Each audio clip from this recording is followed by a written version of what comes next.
Ratchet Turn Up Molly. Let me tell y'all something, man. My name is Cipha Sounds. This is Stevie J. Stevie J, not Stevie. Not Stevie. All this reality show shit going on. Love and Hip Hop. Yeah. Your fucking stupid faces. Yeah. Jocelyn, Mimi. Put all that aside. Yeah.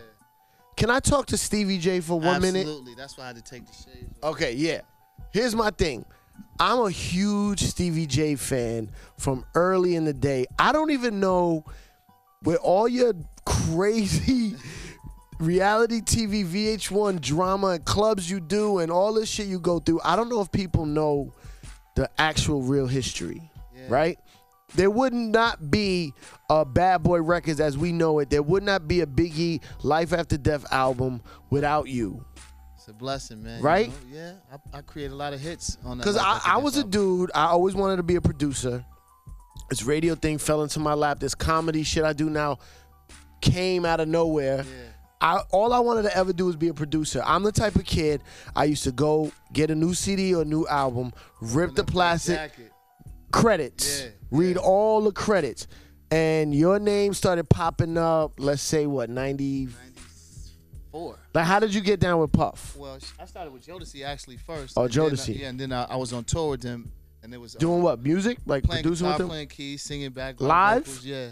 Oh, you was performing live with them? Performing live with Jodeci. It was Are you was in the Mad Band? Yes. The Diary of the Mad Band. Yeah, what was that band called? I forgot our band, but yeah, I was in that band, and you know, Puff was on the same tour with Biggie, but I never listened to Biggie's music, knew Puff or whatever. Oh, really? So, Chad Elliott, a producer by the name of Chad Elliott. I started Crazy. working with him. Stilo. Yeah, 702 exactly, Stilo. Exactly. He's a good guy. And he introduced me to Puff, and I was in the studio playing the guitar for a total session, and Puff walked by like, "Yo, Stevie J, I got a what contract song? for you." You know? don't have to worry. It was an interlude on that album that I did for I turned it to a song for Tevin Campbell. And he was like, "Yo, I got a contract for you in my car." We started laughing, and then we just started working. He heard you play the guitar. Playing and singing on the tour, right. so he already knew about me. And then from there, you get down with Puff. That's your big break, right? Yeah, okay. Making sure I didn't miss nothing before that. That was the only break, the greatest break. One of the greatest. It's the only thing you had to do. Yes, absolutely. You get down with Puff, 94. Yeah. So you're around. I got down with him like 96. Okay. Yeah. Oh, okay. You was with Jodeci 94. Yeah. You down with Puff 96. So where's Biggie in this era? Was he doing Junior Mafia at the time? Just finished Junior Mafia, and he was working on his new album. All right, so right when you get with Puff is when Biggie happens to be starting Life After Death. Absolutely. You know what I'm saying? I got with Puff, and he was like, "I want you to work on Biggie album." It's like, "I want you to meet him." Actually, so I met him in D.C., and we met at the Howard Homecoming, and he introduced me to Big, and Big was like, "I heard a lot about you." Now, why would Puff want you around Biggie when you're like, no disrespect, I consider you an R&B producer. Right. Like, the type of music that you was playing, why would he want Biggie to get with you? Well, because we wanted to change the game and make hip-hop a little more musical. You know what I'm saying? A la Dr. Dre. You know what I mean? We wanted to be the East Coast, you know, sound. So, you know, add all the instruments. And, you know, you had the D-Dots, the Nasheems, the Carloses, the Ron Lawrences. Yep. You know, you had all those guys. And, shoot, with the music element on top of that, we couldn't lose. Right. I was trying to explain this to Rosenberg.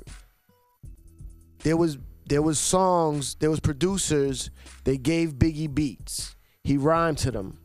Then you and Puff would go, take those songs and take the stuff drums out. up, take the snare out, put take the music kick, to it. Yeah, make the hi-hat thicker, make the And that's drums why the Life After Death album is like an opera or like a cinematic, not cinematic, but like a musical piece with strings. And it's like a soundtrack to you and know it's all, if you listen to lives. Life After Death in headphones, like good headphones, you hear like the music going around this way and all that. Exactly. We had a lot of music in there. We used sometimes 106 tracks for, you know, on a record. That's and this is before Pro Tools too, right? Before Pro Tools. Yeah, I'm an engineer studio nut. Yeah. Like I would study all this. Yeah. Okay, so what did you actually produce on Life After Death? The intro. I mean, damn near everything. I touched everything. No, I know you touched everything, but what did you do the whole thing mostly? More Money, More Problems. Did the whole thing? Yeah. You found that sample on the Diana Ross record? Yes, that was actually me and Mace together found that sample. Really? Yeah, because Mace wanted it first. Right, I heard that story. I forgot what song he traded Big, but we, swapped off. Bone and Big, all original, no samples. I don't even want to talk about that yet, because that's a whole nother element. You did Somebody Got to Die? Yes, I co-produced Somebody's Got to Die. Who else was on that? Somebody Got to Die is... Man, I can't even remember right now. Well, why can't you remember? Because was everybody in the studio all at the same time putting their little pieces in? No, it would be like, the vocal would be done on the Biggie would put the vocal on top of a track, and Puff would be like, all right, just play the vocals and keep the drums in. All right, now switch the drums on that. You know what I'm saying? We're going to make the drums bigger. Right, same pattern, different sound. Same pattern, different sounds. Maybe switch up the hi-hat here, add the strings, add the live bass, add the live guitars, and, live drums and everything. See, I always listen to those albums, that Bad Boy era, where it was actually producing as opposed to just beat making. Yeah, it's a lot of Fruity Loops right now and this and that. I got nothing against those guys, they're lazy though. Yeah, I mean, there's some songs they turned up. Yeah, but I'm just saying though, it's just when it's already done for you, when you just click it and add it and click it and add it, I don't really consider that producing. Yeah. You know what I'm saying?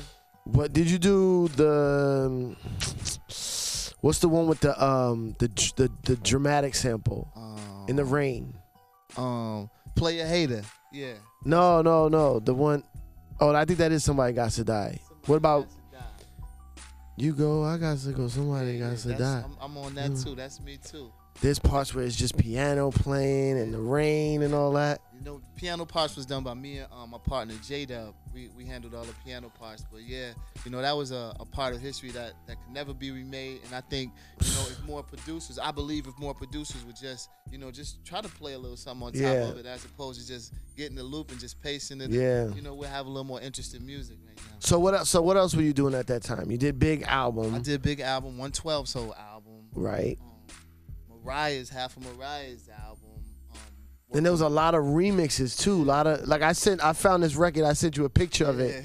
It was a group called 7 Mile. Yeah, 7 Mile. That was Mariah's group. I remember that like. And it says I saw Stevie J, produced by Stevie J. Exactly, with Corey Rooney. So it's just like just being a producer as opposed to just a beat maker, just as the other element, man. I'm just grateful to be a part of the Bad Boy family. Because that's what I was saying. I think your style now of what you're doing with Love and Hip Hop and Jocelyn, it reminds me of Puff. Yeah. I take a lot of pages out of this book. That was my only manager, you know what I'm saying, and plus a friend and a brother. So he's very successful. So I want to be successful as well. So I snatch all the pages I need out of it. I know. I snatched them and I wasn't even around the book. I just looked like I think that's a page. So what were you doing back then, musically? I'm sorry if this is so nerdy. I want it to be nerdy. What were you doing musically? That was the Bone Thugs record. Oh yeah. That record, I think personally, started the whole down tempo double beat. Double beat. Actually, I was actually in the mind frame of Timbaland when I did that, because Timbaland and I worked together when we were down with Jodeci. Yeah. You know what I'm saying? And there was a basement sound. Yeah. And always was the boom, da-doom, da-doom. Yeah. Slow down. So I'm like, Timbaland did that first with like Genuine Aaliyah, album and Aaliyah. Oh, before Aaliyah. Yeah, Genuine. On Genuine album, he has that sound. Yeah, absolutely. And then Aaliyah with the 1 in a Million and all that is where he found hit Timbaland. But that's all. It's all that basement sound. So I'm like, all right. So if I do that, add the guitars and the pianos over that, we can't. So go what wrong. did Bone Thugs? Were they there with you when they heard it? I remember we did the beat first. Big was like, I need this beat for Bone Thugs. So I stayed in the studio all night. He passed me a blunt. And he was like, yo, smoke this. And that's when I really started smoking. With Big? It was like hash oil in it. Word. So that's when I made Bone and Big. So we took the beat to LA. So we sitting with Bone, and there's me, Bone, Big, C's, D-Rock, Puff, everybody in there, and Tony Zanero, and he's playing beats. And I'm like, why are you not playing the shit I just did? Right. You know what I'm saying? So as soon as that beat came on, it was over. It was over. Who rhymed first on that record? Bizzy Bone. Biggie didn't go first. Bizzy Bone. Biggie went last. Biggie came back we were in LA. Biggie came back and jumped on it. I remember like yesterday, I came from my accountant's office and Puff was like, you got to come hear this shit. And I was like, he did it. Armed and Dangerous. Armed and Dangerous. Ain't too many can bang with us. Straight up, we no angel dust. Label us notorious. Yo, that record is amazing. How could he freak that style like that? Everybody said that it's like one of those joints where he killed their style. Yeah. It wasn't really their style, but he killed on that flow. beat. Yeah. More than them. Yeah. Big is, man, legendary. I haven't seen anything like him yet. Well, yeah. What was it like with him in the studio? Cause I used to DJ for Lil' Kim, so I was like around, but not around. Yeah, it's more or less like. I wish I could have went to the studio. Big would, have, what I'm saying, the fellas and niggas be in the studio. I heard he didn't like the studio. He didn't, you know what I'm saying? He's in and out of there, but he have all the fellas in there. We smoking, we drinking, we talking, and while conversations going on, he's just in this corner, just listening to everything. So when he's getting in the booth at 3, 4 in the morning, niggas is sleeping, and then I hear the conversation that niggas was having in the studio. I'm like, how can you do that without writing anything down? Right. Create from just hearing conversations. Bananas. And he would write right there. No writing. He don't. No, write. not write down, but he would write in the studio. Memorex mind. And with all his peoples and the vibe. And then while everybody's knocked out or sleeping all over the floor, he's going in the booth. That's the way Big operated. He was mean with it, Yo, Serious why on the beginning on the Ready to Die album? I'm sorry, Life After Death album. The beginning, this is a DJ nerd shit. Right. The beginning of Notorious Thugs, it starts. It's like something missing there. It's like a little glitch space. Or something. Yeah. I mean, it was the element of that's the way we felt. You know what I mean? That's on purpose? Yeah, I mean, it wasn't on purpose, but that's the way it happened. So it just stayed. The song was just so hot, it was like, just leave it alone. That's crazy, yo. Stevie J, man, always one of my favorite producers. That's why I don't understand this whole new life you have. More power to you. But it's never been a real a new life. It's been the same life. You always like this. Yeah, always handle my ladies. You know what I'm saying? I always love my ladies. And you know what I'm saying? Now, it's just a blessing to, reinvent, if you want to How call much it of that. time now do you spend on music? I got the studio in the crib all day. Okay. You know what I'm saying? So this reality shit that we see is part-time. It's just work. You know what I'm saying? I want to hear like that Stevie J. Oh, you will. Sound. You will. You will. Ladies and gentlemen, Stevie J, the real Stevie, not Stevie. Not the real Stevie J, and it's not the DJ Stevie J. You know what I'm saying? He owes a publishing check. We gotta talk, buddy.